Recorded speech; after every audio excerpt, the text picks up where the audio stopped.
Hi, thank you so much indeed for your time. You know what? Usually we write for our news bulletins our own introductions.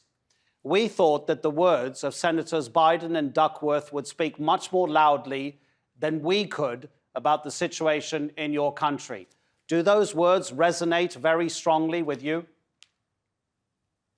Every word. Words are important. So really everything resonates. And I think what we need to do, and thank you for giving us the opportunity to tell the world what's happening here in the U.S. And we need to continue to fight this racism and bring attention to it. How much difference is there in the United States in terms of when you're walking around a neighborhood? I mean, you're a really famous face. So you would need to be, for this example, to be in a place where people might not recognize you. They just see your face. They don't know that you're a famous Hollywood actor. Have you noticed a different reaction to you since the pandemic started? Well, we've been in a lockdown, so I haven't been out in the real world in a long time. But this is not new. I mean, we because when they see us, they only see kind of a generic face. They don't really see us in any depth in whatsoever. And I think for everyone, you know, no one is immune to this reaction from the public at all. So what do you make of the president's tactic, which is quite clear now? For weeks, he's been blaming China for the severity of the coronavirus pandemic, and it's quite obvious that he's using it as a way to secure his re-election in November. When he says the words Chinese virus, what goes through your mind? Danger.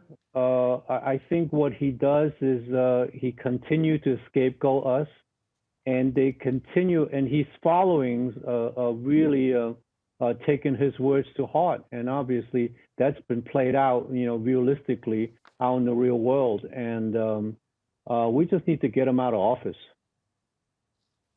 Do you feel that the community, I mean, it's not just the American Asian community, but also the Pacific Islander community, and those two communities celebrating a month to mark their contribution to American society this very month that we're in. Do you feel that the two communities have been receiving enough support from political leaders? No, we never receive enough support, because I think, you know, the world in America has always been seen as black and white only. And I think attention needs to be paid for all minorities that are facing strife today, including the African American community, including the Asian American Pacific Islander community, including the Hispanic community. All of us are facing these difficulties at this time because of this leadership at the White House. And, you know, this resident needs to be evicted. He called, I mean, it was just as he was campaigning, or just after he became president, of course, he famously called Mexican immigrants murderers and rapists and drug dealers. He said that people coming from Africa, some of them are coming from shithole countries. And he was actually saying, while talking about those Africans, that he'd rather have immigrants coming from Scandinavia. And we know what Scandinavians look like. They're usually blonde and very, very white. Is the American president a racist? I believe so. I believe so. How much does that hurt? He's, you know, this is a guy in a position where he's basically misrepresenting America. And I tell you, I've been traveling a lot before this pandemic. I've been shooting all around the world. And the reaction all around the world is always the same, is that they always look at me in bewilderment, look at me and with eyes of bewilderment, and say, how did this guy get elected? And I tell you, for the life of me, I don't even know. He cheated. Tsai, do you think that there's any part of this whole argument which is to say that whatever the president's attitude towards other races, it's actually only going to make an impression on people who might already have some kind of bigotry inside them?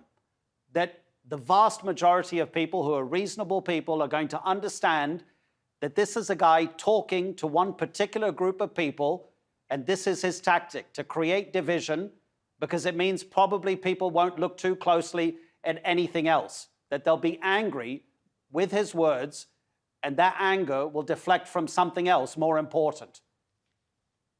Absolutely. I don't think he's fooling anybody. I mean, he's always been a snake salesman, and he's always trying to pull wool over people's eyes.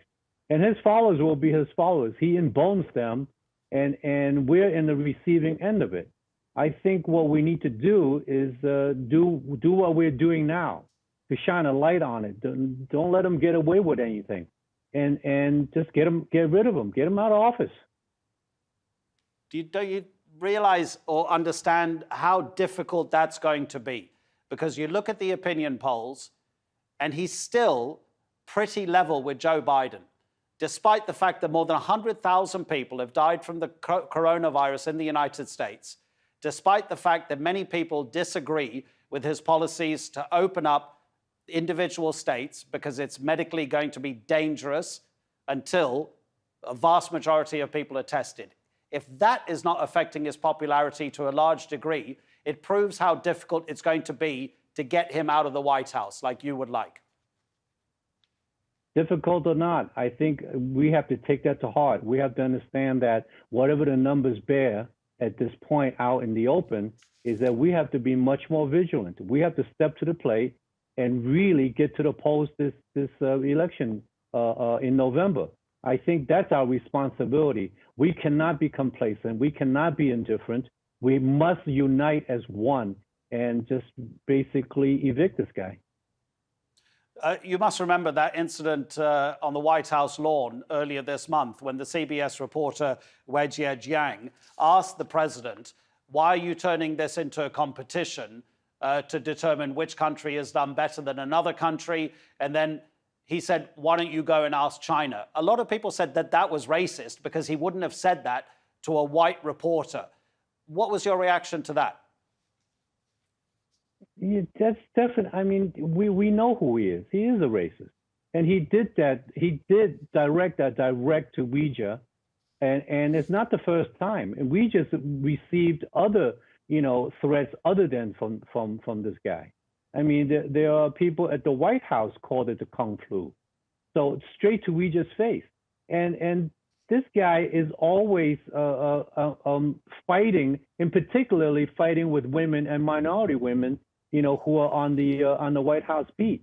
We know what he is. So really, what we need to do is do our part. Is to get to the polls and vote him out. Sai, just before we let you go, and thank you so much indeed for talking to us. You were born in Hong Kong. A big story is developing over there. Beijing is passing security laws which anti-Beijing activists in Hong Kong say is only going to diminish further the territory's autonomy, and that the one country, two systems policy in 1997, when Hong Kong was handed back by the British to China, that policy is going to disappear with these laws. What do you feel as someone who was born in Hong Kong? US Secretary of State Mike Pompeo says now the Trump administration doesn't consider Hong Kong to be autonomous from China anymore. Well, I was born in Hong Kong, but I was not raised in Hong Kong. So I really don't know the situation in Hong Kong. And I'm not really in a position to comment on that. I would like to keep a close eye on it and see what's going on. So once I have some, a better grasp of what's happening in Hong Kong, maybe I can answer that question, with you in a later date.